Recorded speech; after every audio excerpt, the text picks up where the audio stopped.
Okay, so I'm live here with 52 weeks of Swift, episode 7 closures. Going to talk about how they work with Swift, and let's go ahead and get started. I'm going to share my screen. Let's go ahead and get this thing going here. So to start with, in Swift here, we can see that closures are self-contained blocks of functionality that can be passed around. And so in the world of distributed computing, which is really the world we live in with cloud computing, it's really a great strategy to have some kind of closure in your code base, because really you can just pass a piece of code around. It's got everything it needs to do its work, and then it does its work, and then it returns back a result or just goes away because it's done working. So here we can see here that you can see that there's global and nested functions. So typically that's how the closure works, right? Is that you have a function with outer scope and it has an inner function. It retains that state, and then it goes through and does its work. So global functions are closures that have a name and don't capture any values. Nested functions are closures that have a name and can capture values from the enclosing function. Closure expressions are unnamed closures written in lightweight syntax. So there's a few different flavors here. So Swift's closure expression has clean, clear style with optimizations that encourage brief, clutter-free syntax in common scenarios. And so this means that you can do inferred parameter return type, implicit returns from single expression closures, shorthand argument names, trailing closure syntax. The closure expressions here, these are nested functions, are convenient ways of naming things around. So let's go ahead and play around with some of the stuff here. So we see here the sorted method. The Swift standard library provides a method called sorted by, which sorts an array of values of known type. And so the closure expression below uses the sorted by. So let's go ahead and use this. Let's play around with how this works. I'm going to bring this over and pass this in. We've got this immutable variable again here, and this one is let names here. And then if we want to use this, I guess what we can do is we can actually build out, it says one way to provide the sorting closure is to write a normal function of the correct type and then to pass it in as an argument to the sorted by. So this looks kind of interesting here. So let's paste this in. So we have a function that comes in here. This one says backwards. And what it does is it takes a couple strings and returns back a bool that returns in itself.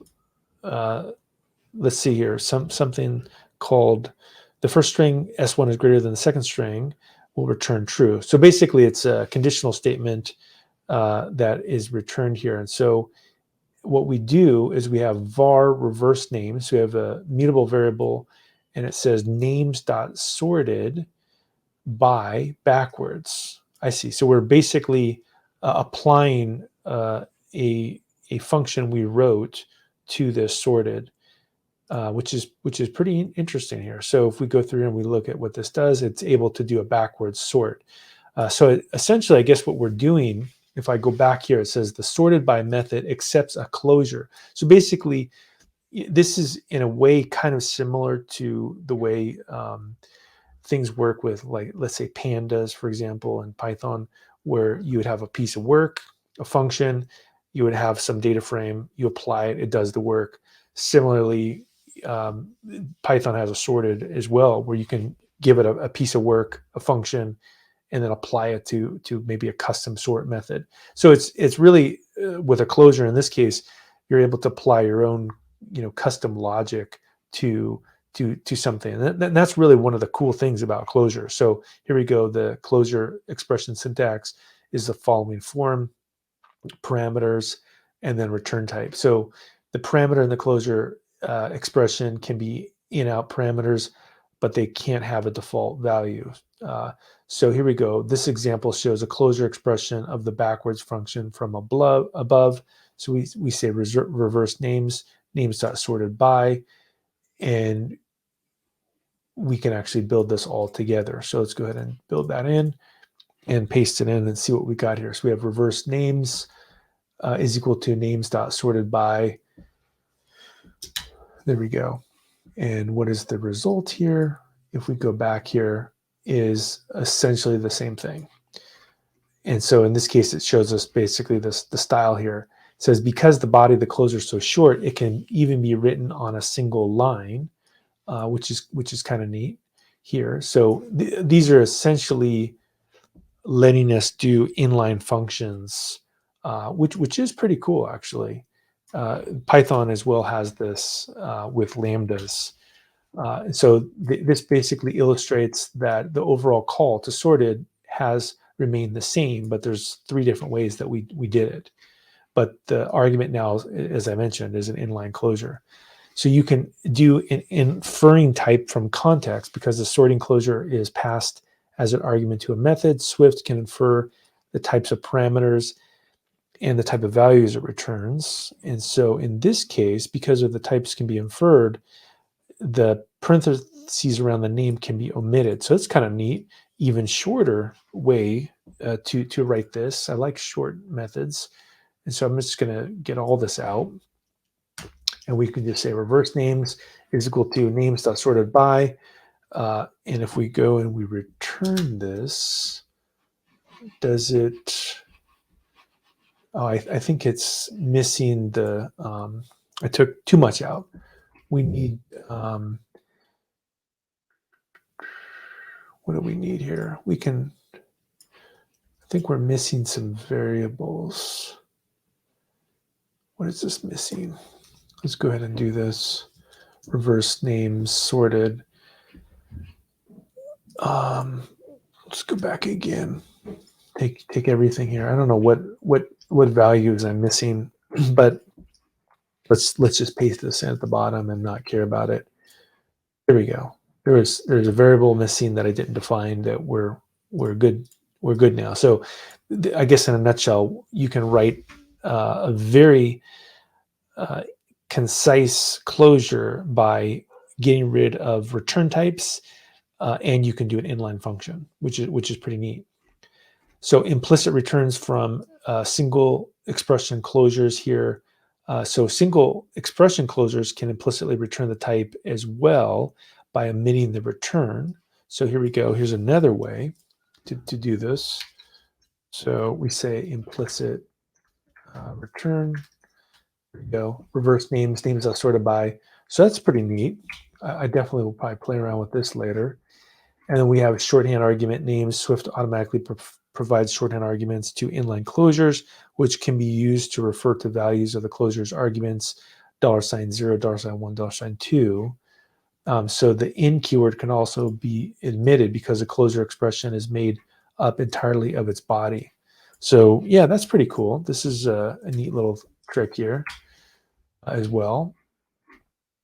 And operator methods, there's an even shorter way to write closure expressions above, and that is basically by using the greater than operator that has 2 parameters of type string and returns a value of bool.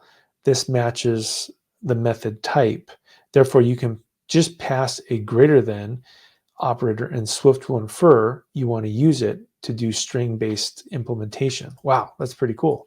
So wow, they took this thing and they really brought it down to a very tiny amount of code. So basically this is a function that essentially, an inline function that's just a greater than. I'll have to look back at that again. That's pretty incredible. Okay, so trailing closures, if you need to pass a closure expression to a function as the function's final argument and the closure expression is long, it can be useful to write it as a trailing closure instead. You would write a trailing closure after the function calls parentheses. So here we go. We have a function. The function body goes there. Here's how we call the function without using the trailer closure. And here's how you call it with a trailing closure. I see. So we say func. Looks kind of interesting. So I guess we could take all this up and pass this in. So there's definitely some pretty interesting patterns here that I'm discovering with this. And then it says the string sorting closure from the closure expression syntax can can be written outside of the sorted by, and then methods parentheses show a trailing closure. So here we go. We'll go through here and we'll do this, and reversed names. There we go. And we also can do this a slightly different way, because you don't need to write the parentheses after the function when you call it. Okay. It's kind of interesting. So you can also build it that way. Trailing closures are useful when the closure is long. It isn't possible to write it in line. Okay. So here's how to use a map method. So map is pretty common as well. You have a function and you want to map it to, you have something you want to, usually an array, and then you want to map a function across each of the items in an array. Typically, that's how I would use this. So we're going to do something similar. I'm just going to get rid of all this stuff. We go let digit names, let numbers. Here we go. And in this one, I think I just need a trailing bracket. There we go. Perfect. And then next up, what I'm going to do is you can use the numbers array to create an array of string values and pass a closure to the array map method. And so what this one will do is we'll map this out, and we'll apply that to, I believe, every item in the array. And we can go ahead and, pass this down below. Just go ahead and do that. There we go. And we can see what the results are of that. It says the map method calls the closure once for each item in the array, as I just brought up. You don't need to specify the type. Okay, so that's pretty neat to know. So you can basically make an array, and then if it has a map method on it of the array, you can actually go through here and apply it. That's nice to know. So here's a function that takes multiple closures. You emit the argument label. For example, this function loads a picture for a photo gallery. Interesting. I think this will probably not work, so I won't run it. When you call this function a load a picture, you provide two closures. That's pretty interesting. And then capturing values, a closure can capture constants and values from the surrounding context in which it's defined. The Swift's simplest form of closure can capture values is a nested function written within the body of another function. So here's an example, a function called make incrementer. Interesting. So we've got this make incrementer function. Let's go ahead and run this. This looks pretty fun to play with. Okay. Oh no, I need to give it a func word here, make incrementer. That appeared to work. Great.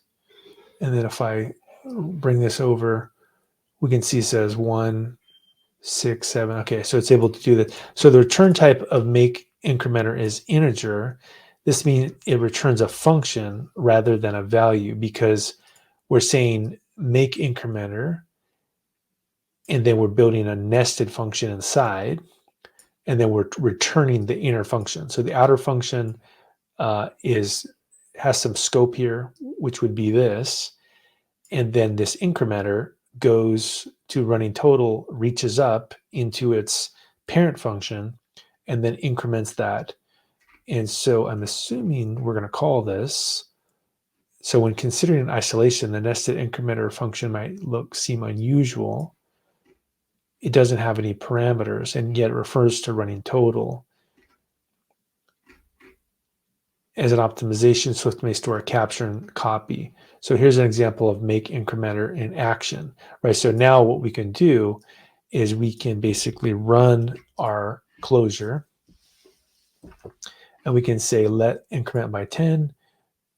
And then what this will do is it will just keep incrementing. Okay, that's interesting. So increment by 10. So we can basically keep, because it's able to talk to the parent state, we can just call this over and over again. And each time we call it, it'll increment by 10, which is pretty neat, right?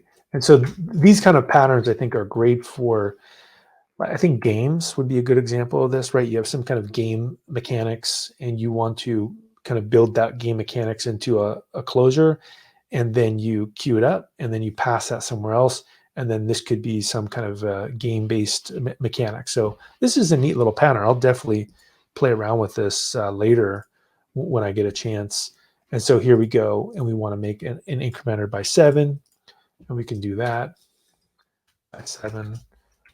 So I think this is probably the cleanest and most explainable way that I would probably use this. Is you just keep calling it and it just increments by that value. So to me, that's pretty clear. Okay, closures are reference types as well. So they're constants, but the closures refer to values that are still able to be mutated. And so this also means that if you assign a closure to 2 different constants, both of those constants refer to the same closure. That's pretty interesting. So if I first do this and I call it again, I see. It's still referring to that same state, which is pretty neat, actually. So basically, we have side effects because we have another function going back and reaching into that same parent's function's value and incrementing it. So again, this would work very well for some kind of a video game type mechanics because you could have something that keeps track of that state. So a closure is said to escape a function when the closure is passed an argument to the function, but it's called after the function returns. So you can declare a function that takes a closure as one of the parameters, but you can write escaping to indicate the closure is allowed to escape. Wow, that's pretty interesting. I would have to study this a little bit to see what this does. This seems pretty exotic, but sounds kind of interesting. And I guess we would go through here and trial this out. Yeah, interesting. So I don't know necessarily when you would want to use something like this, but it's nice to know you've got it. Auto closure. So an auto closure is a closure that automatically is created to wrap an expression that's being passed to an argument to a function. It's common to call functions that take auto closures, but it's not common to implement that. I see. So an auto closure lets you delay evaluation because the code isn't run until you call the closure. Delaying evaluation is useful for code that has side effects or is computationally expensive. So I have definitely used this pattern before. And yeah, if you were going to do like k-means clustering or something, and you had a whole bunch of k-means clustering jobs running, you would queue them all up in like kind of a partial pattern. And then when they're ready to be invoked, you would all invoke them at some interval. So yeah, I've definitely used that pattern before. And that's kind of a cool pattern. And this serve function is listed above, takes an explicit closure that returns a customer's name. So yeah, pretty interesting. So that I didn't have a ton of time to spend on the closures today, but that's good enough for me. I got a good feel for what's happening here. So just, I guess in a nutshell, what I would recommend if you're interested in playing around with Swift closures, I think the incrementer one is probably the one to me that's the most intuitive and probably a good place to play around with. And so I would maybe focus on building something with that incrementer function, get that thing started. And then some of the more exotic ones, I mean, it's nice to know because it's a language reference that those are available. I don't know if I would go out of my way to write very exotic, methods with some of these things, but it's nice to know you can do complicated things with Swift. One thing to be aware of with inline functions, though, is it can be very easy to write code that's complex to debug. That's why I don't like in Python the inline functions. I typically just write, if I'm going to write a closure, I write it inside of the function, and it's very clear, what it is that I'm doing. So I like the kind of traditional closure where you have a outer function, inner function. You can look at it visually and see what's going on. All right, so that's it for me for this week with the Swift. Next week, I'm going to go over enumeration. which is a common type for group related values. And I will see you next week.